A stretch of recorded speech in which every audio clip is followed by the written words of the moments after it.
What's happening, YouTube? The Whiskey Dink's here for another episode.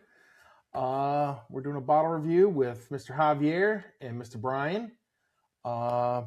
We are basically reviewing today the spring release of the Old Fitz 9-year.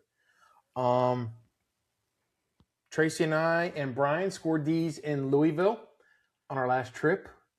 Unfortunately, our good friend Javier could not make that trip because of work. But we did. He always does that. But we did score, luckily, at Evan Williams downtown in Old Louisville. We each scored one. So we've had this for a little bit, but we thought we'd share and do a bottle review. And believe it or not, I do remember vaguely. What, Brian? Exactly, right? He actually had to ask some questions. He was like, "Now, we found this at Evan Williams, right?" I'm like, "Yep." Like, wait a minute, it's a Heaven Hill product, right? But we got it at Evan Williams Distillery storefront. Yeah. Wait a minute, something in my head's not working here. Yeah. So they'll release a special release at both locations. So that way they can get it to Old Town Louisville, downtown Old Louisville, and they'll do it also at the distillery. So it's a way of they can just get their stuff out. Kind of like how Bardstown does it too, right? Bardstown has that little Bardstown tasting bar downtown. They'll release stuff there, and they'll also release it at the Bardstown Distillery. So we just got lucky. We walked in randomly too. It was like 1:00 in the afternoon, and they were just. Did we do anything there? No, we did not. Javier, give me some grace, Javier. I was having fun. Yeah, that was. Hey, we were. I'm pouring. That was. I'm gonna let it sit. That was That was after Javier that we spent the morning at Old Forester. And they did the Old Forester tour and tasting. And we drank a bunch with Sarah at the bar at Old Forester. So we were pretty much feeling pretty good by 1-2 o'clock in the afternoon already. So, but yeah, this is a wheated bourbon. It's the same mash build as everybody else's Heaven Hill stuff. Like, even I'm pretty confident Henry McKenna. It's like, what is it? 75% corn, whatever that mash build is. 20% wheat, I think. Malted barley, 5% malted barley or some shit. I think that's what it is. It's their standard mash bill. Coming in at 100 proof. Age 9 years, in this beautiful decanter. So here's a question, and I don't know if you have the answer, but on the back of the bottle it says distilled and bottled by Old Fitzgerald Distillery. We went to Heaven Hill. We went to Heaven Hill, right? Mm-hmm. Is Old Fitzgerald Distillery a part of Heaven Hill, or is it something separate? It's just now under their umbrella. Again, if I'm not mistaken, these are just from tours and stuff. Again, right. We don't do any research. If I remember correctly, Old Fitz has a distillery downtown. It's a very old one, I think. Or I'm thinking of Fitzgerald, one or the other. But yes, they do still distill this at that location, but Heaven Hill owns them.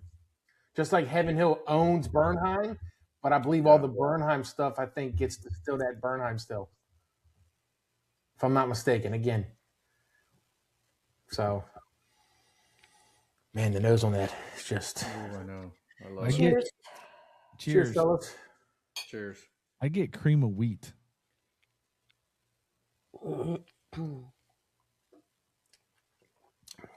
Toasted cereal is definitely there on the nose. But that palate, I can't get. See what you think on that. Oh my God. Mm-hmm. Yeah, it's phenomenal. Wow. Yeah. So what are you getting? I mean, I know you've heard me say it before.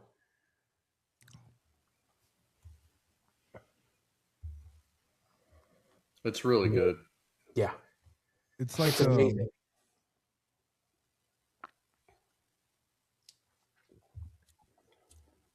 What proof is this? It's 100, 100? bottled in bond. Oh man, this think- is so good. A little bit hotter than 100.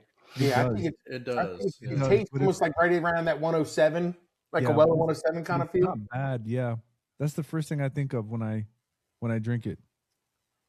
But And man, the that's batch that we have is a spring of 2025. Yeah, May of 2025.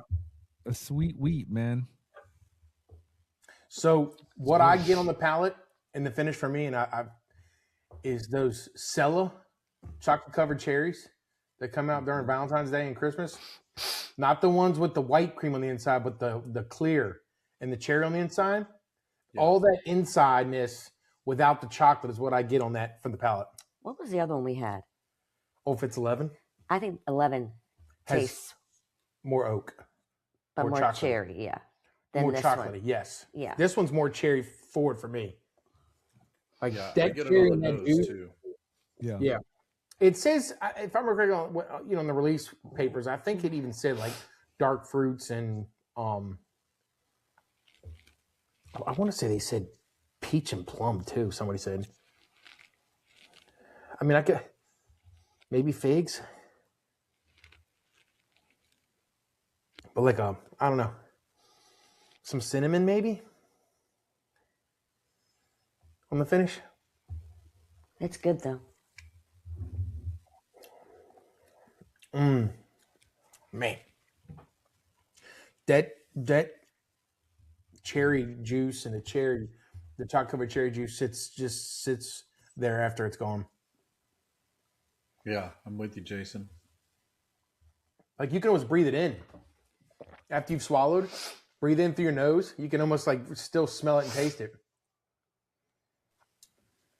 For me, it really coats the mouth too, It does. Yeah. Yep. which It's is got a long always long good. finish too, bro. Right. Mhm. Yeah, you I can still think partially taste it. because it's just staying on your mouth, right? Yep. It coats your mouth. Mhm. Yeah, this bottle when we first opened it, when we got home after that trip, it was like a day or two after we got home. I think we opened up the first one because this is our second bottle. Of course. I mean, why would it not be? Yeah, Jason? we've because Why we've would already it killed not the be? first one. Yeah, I mean it was that good, Yeah, this is so good, man. and I'm kind of wondering what the candle's gonna look like that they're gonna make with that. Because we gave that one to, I think. Oh no, did we save that one? I think we saved that one. I think we saved it. We saved it because I think I told Tracy what we can do with this is instead of our bourbon decanter, turn this into a decanter for ryes. We can start making a rye infinity. Mm. Yeah, sounds good. Yeah, for a You guy gonna, that doesn't you gonna like rye. soak it and get the labels off? Yeah, for the I know, guy that right? doesn't like For- ryes. Exactly. Javier's got it right. He's thinking about making an affinity rye. Okay, Mr. Non-Rye. Well, when we do finish the ryes, we'll have a little bit left. We'll just start it off and a little bit. Oh, you do finish them. Okay. Yeah. Well, Javier, he's not a rye guy. He's not. He's not. Just remember that. He reminds us this all the time. Yep. Yeah. But like we've said before many times, you guys will, when you're going to have a drink, you will choose a rye to drink. Just to sip on. Like randomly, one day out of the week, maybe. For us, it's got to be like a weird occasion. If they have something really good. Let's do something really, really good that we want to try. You know what I mean? Like Tracy with the Sazerac 125. How that went away so quick. I'll try that. This is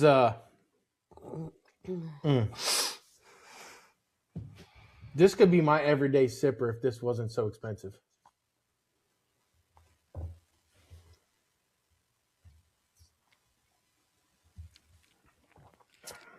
I mean, even at 130 bucks though. That's what I was going to ask. I can't remember how much it was. That I can't remember. Yeah, I think it's $129.99 is what it costs us at Ed Williams.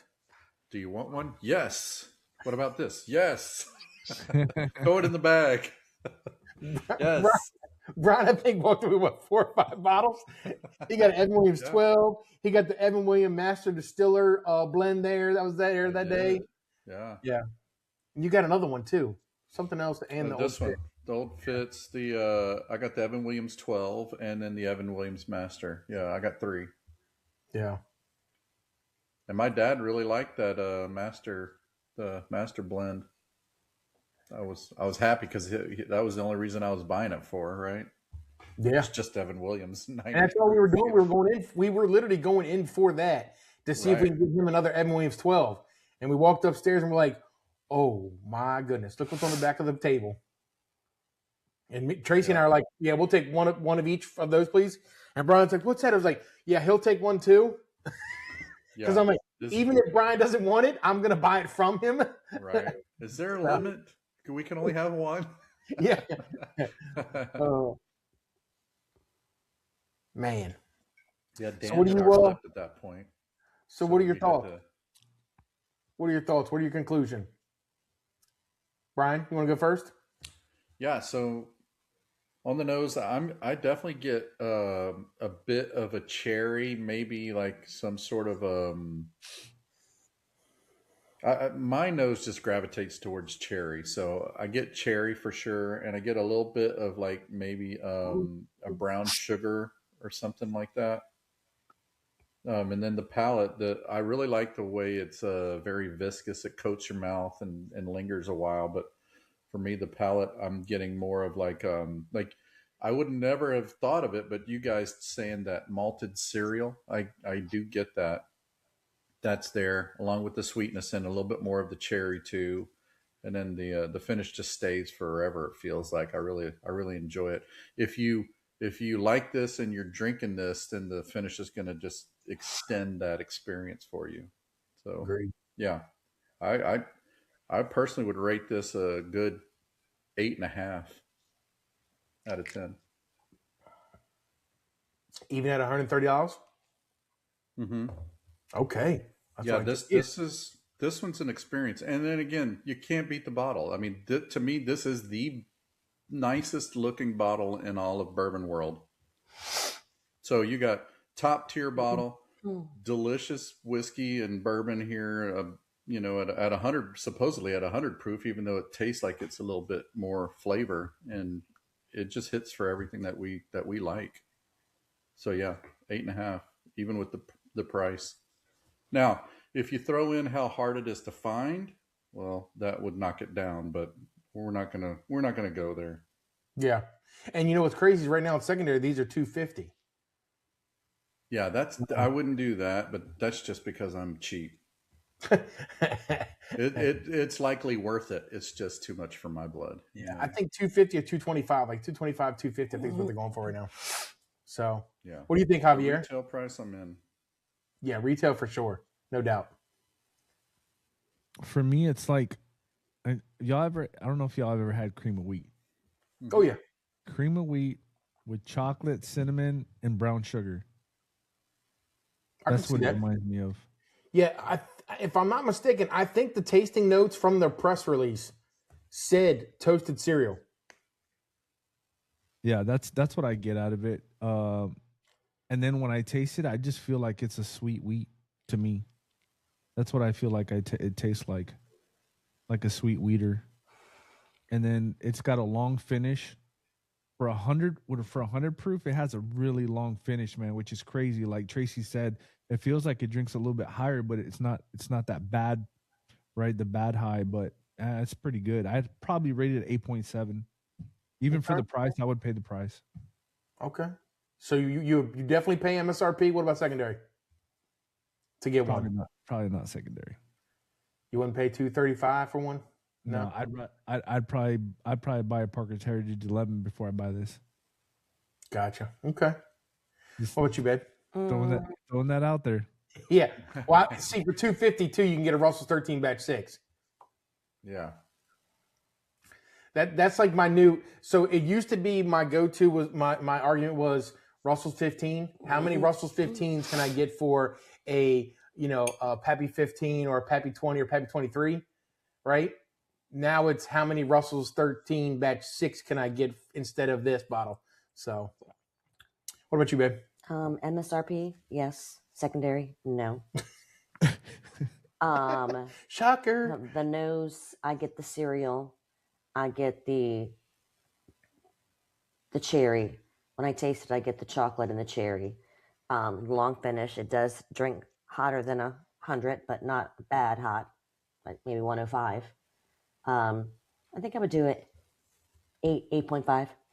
8.5. And the bottle's beautiful. Yeah. Yeah, I mean, I'm right over there with you guys. I'm kind of thinking the same stuff. It's, all the same notes, right? The toasted oats, the toasted cereal of some sort, the cherry, the dark fruits, and maybe like some hard seed fruits like plums or peaches or something like that on the nose. But for me, the viscosity, like you're saying, how it just coats the mouth and lingers. Then lingers for 100 proof, and then all I can ever think about now is those chocolates. Ever since I've had it for the first time, I can only think of those cellos, chocolate covered cherries, and that stuff on the inside. Just take away the sweetness of the chocolate and just think of that cherry and the juice. That's what I get all the time now, which is why I love it. So at $150 and $130, that's an easy buy. $235, I'm liable to buy another one after this is gone. I'm liable. I'm not sure. If it goes down a little bit lower, if it gets around like 220, 225, I'll probably buy another one just to have it because it's good. $229.99, I'm in. Sold. But for ranking, I would say I'm right there with you guys. Probably with Javier around 8.75, 8.75, a little bit more than 8.5. I hold the other stuff. 9 and 10s for me are really, really high stuff. So that's what I would do at 8.75. I mean, this is pushing it, man. Pushing it. This is up there. It's really good. I'd really be interested to hear the story about this bottle. If there's any kind of significance to it, any kind of history to it, this design, where did it come from? I'm sure there's got to be something to it. This is where we edit, play a little music, do a little research.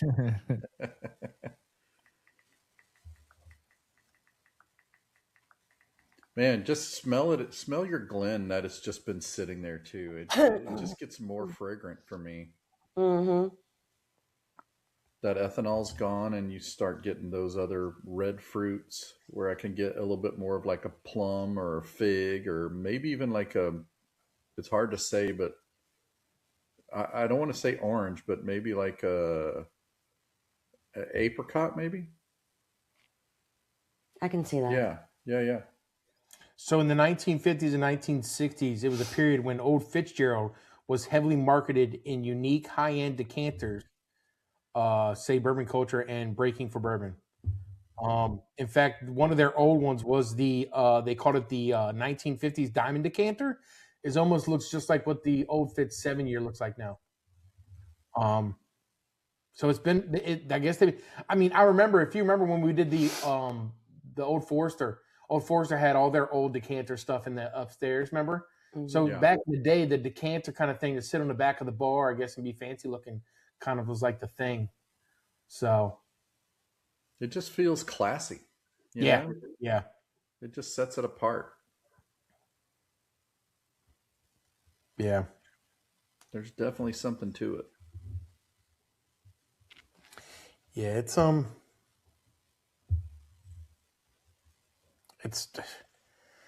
delicious. So the key that's on the bottle and bond under U.S. government says that it's your key to hospitality. The branding features a key logo and the slogan, "Your key to hospitality," which has been used since the 1940s. That's pretty cool. Well, we'll see also how this turns out. When we soak this and try to get everything off of it to turn it into a rye decanter. So. But yeah, that's pretty much it. Any last thoughts? I mean, I I say if you can find one and it's at MSRP, grab it. Do it. Yep. Yep. If it's even in the ballpark of MSRP, I'd grab it. Yeah, if it's under 100%. $200, it's definitely a buy. Oh, You would yeah. do it under 200, right, Javier? Yep. Yeah. Brian? Oh, yeah. 150. There's no winning over Tracy. All right, y'all. YouTube, thank you very much for watching. And hope we see you on the next one. Javier, take us away. Make sure you like, subscribe to the channel. Make sure you hit that bell notification when we go live. Ding. Cheers, y'all. Cheers. Cheers. Cheers.